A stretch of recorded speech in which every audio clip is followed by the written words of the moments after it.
Our main concern is not the release of the 20 students. They will be brought back to Sri Lanka, but there's 34 students who are still remaining in Myanmar. So our next job would be to ensure that there will be a early release of the other 34 students. And we also would like to point out this problem does not end over here, and in order for us to have a concrete stop to this problem, we have to stop the students being deceived and going to places like Myanmar on employment. So we understand that recently also 5 students have through Dubai they have gone to Myanmar. So our efforts will be in vain if more students keep going to Myanmar in hope of employment. So what we would like to address in this juncture is to advise all people who are looking for foreign employment to please go through the proper channels. Please check where you're going to go and don't get caught to these dubious and nefarious foreign agents who are trying to take advantage of the innocent Sri Lankans. State Minister, in your perspective, what efforts are being taken to rescue the remaining Sri Lankans held against their will in Myanmar?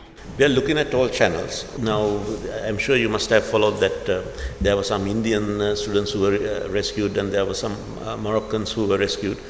They were rescued in a different way. They were rescued through a third-party channel, and there have been certain payments which have been made. So we are looking at all options which are available to us. We have not made any payments to the release of these the 20 students. We will also be appointing a defense attaché to to Bangkok mission. And the defense attaché will also look after Myanmar, and we will also be connecting. We would also be connecting with other third parties in order to see what possibilities are there in order for the release of the remaining 34 students. But from the Foreign Ministry's perspective, we will be my ambassadors in both Myanmar and in Thailand will continue to have a dialogue with the relevant officers from those countries, and also from the Tak province, which is the province adjacent to Myanmar. So I think if we continuously put some pressure, perhaps these countries would assist us in getting the release of the remaining 34 students also. Minister, the smuggling is taking place via Thailand, right? So is the Foreign Ministry expecting to scrutinize travel to Thailand, like doing extensive checks on those going to Thailand? Everybody has gone through Thailand. Most of them have gone through Thailand, but they also enter Thailand on visit visas.